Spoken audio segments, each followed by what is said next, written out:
Samantala, suportado naman ng Komisyon sa Wikang Filipino ang pagtuturo ng Wikang Korean sa ilang eskwelahan sa Metro Manila. Paalala naman ng KWF, mas madaling matuto ng ibang lengguwahe kung bihasa tayo sa Wikang Filipino. May report si Ria Fernandez.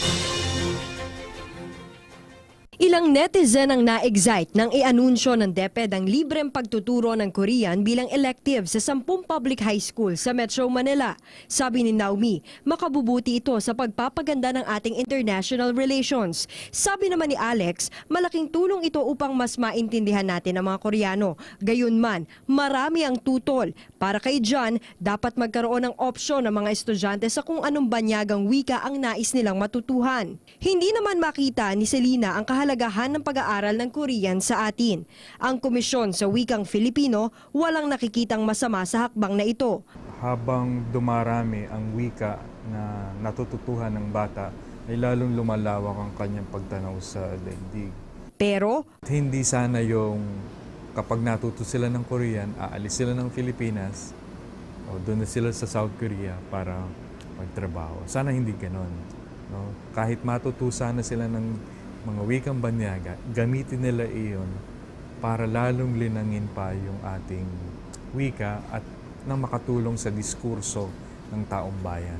mainam din anya kung ituturo rin ang pagsusulat at pagsasalita ng ating wika sa Korea. Sabi ng DepEd, walang dapat ipangamba dahil una, walaan nilang mga kondisyon sa kasunduan at pangalawa, hindi ibig sabihin nito na pababayaan na ang sarili nating wika. Pero dapat umanong maintindihan ang benepisyo ng programang ito sa mga mag-aaral. Pag maalam ang isang individual, hindi lamang ng isang lengguwahe, ay mas globally competitive siya.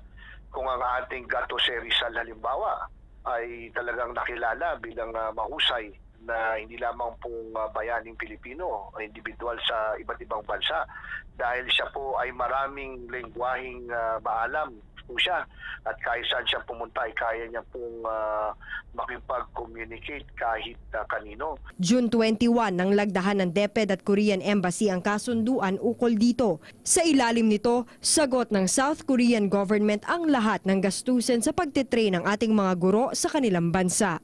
Para sa Bayan, Ria Fernandez.